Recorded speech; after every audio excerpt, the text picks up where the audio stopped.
안녕하세요 여러분, 복수면 의사 나도균입니다. 오늘은 이제 역류성 식도염 증후군에 대해서 말씀드리도록 하겠습니다. 먼저 사연을 좀 읽어보겠습니다. 몇 달 전에 역류성 식도염이 있다는 걸 알게 됐고, 가슴 통증이 있고 더부룩하면 쓰라리고 모관 쪽이 답답하고 얹히는 느낌도 들고, 물을 마셔도 이제 내려가지 않을 때도 있고, 트림을 하면 이제 신트림이 나고, 이게 복잡한 증상이 있는 거죠. 그래서 이제 뭐 약을 먹고 달고 살고, 숨을 쉬어도 덜 쉬어지는 느낌이 있고, 이런 게 이제 몇 년도가 있었다는 거죠. 그래서 평소에 위화장이 나빴기 때문에 음식만 조심하면 될 거다 이렇게 생각했는데, 운동도 해야 되냐 이런 질문을 하셨어요. 증상이 아주 많이 복잡합니다. 그런데 여기서 역류성 식도염과 역류성 식도염 증후군에 대해서 간단하게 설명을 드리겠습니다. 역류성 식도염은 위에 이제 문이 두 개가 있는데, 위쪽에 식도와 연결된 부분이 분문이라는 곳이에요. 그래서 여기에는 괄약근이 있는데, 잠기는 괄약근이 약해져서 위산이 역류를 한다는 거죠. 위 자체는 산의 저항력이 있는데, 식도는 산의 저항력이 없으니까 산이 올라가면 당연히 염증이 생깁니다.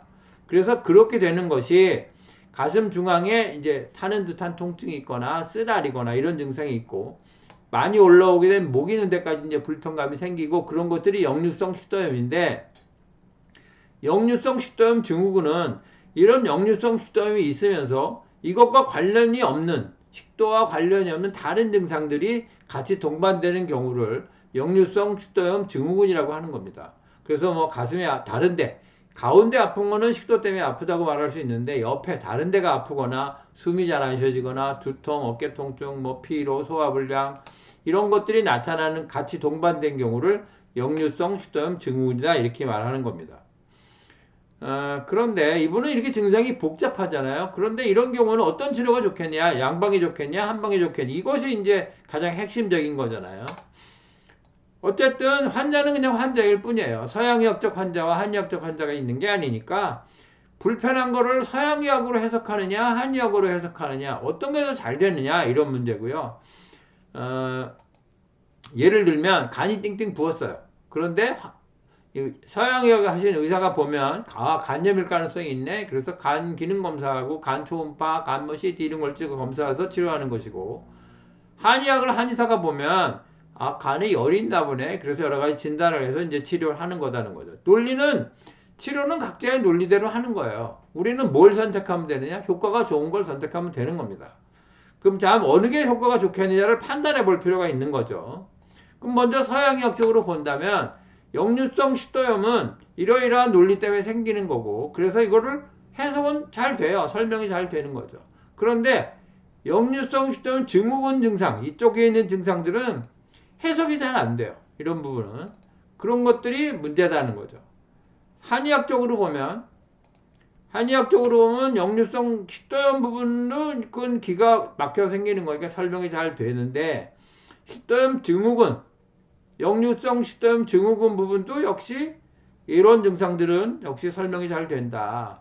이 두 가지가 한 가지 논리로 잘 설명이 된다는 뜻은, 두 가지가 두 종류의 증상들이 같은 원인이라는 걸 시사하는 거죠. 무슨 원인이냐? 심기 때문에 생긴 거다 이런 거죠. 그러면 한의학적으로 좀 더 보면, 이분은 긴장, 과로, 스트레스 같은 것이 먼저 있었고, 그래서 기가 소모됐고 심기가 부족해졌고, 그때 이제 가슴이 답답하고 호흡이 불편해지고 가슴 통증이 나타났고, 여기저기 나타나는 거. 그 다음에 이제 소화불량이 있고 장이 나빠진 거죠. 그리고 그 후에 이제 이 흐름이 나빠지면서 소주천의 흐름이 이렇게 내려가는 거라고 말씀드렸잖아요. 흐름이 나빠지면서 그 소주천의 흐름에 따른 증상이 나타난다. 그래서 위염, 식도염, 그 다음에 목의 이물감, 두통, 어깨 통증, 피로 이런 것들이 나타나는 거죠. 그러니까 소화가 답답하고 불량할 때는 아직 기의 상태인데, 이것들이 본격적으로 염증이 진행되는 건 이제 그 후의 일이다 이런 거죠. 그러니까 역류성 식도염 치료할 때는 반드시 심기를 같이 치료하는 것이 효과적이고, 역류성 식도염의 원인은 긴장, 과로, 스트레스 같은 것들이다 이렇게 말씀을 드리고요. 소화가 안 되는 사람이 역류성 식도염이 잘 같이 동반되거든요. 그런 경우는 원인이 같기 때문인 거예요. 역류성 식도염 치료를 할 때는 반드시 긴장을 풀고 스트레스를 피해야 된다 그런 거고요.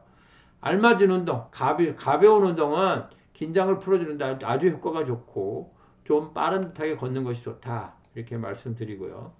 긴장을 하면 기의 흐름이 나빠지면서 혈액순환이 나빠지고 세포의 활성이 저하되고 그러니까 세포가 쉽게 망가지는 거죠. 그러니까 염증도 잘 생기고 그게 심해지면 헐기도 하고 그러는 거죠.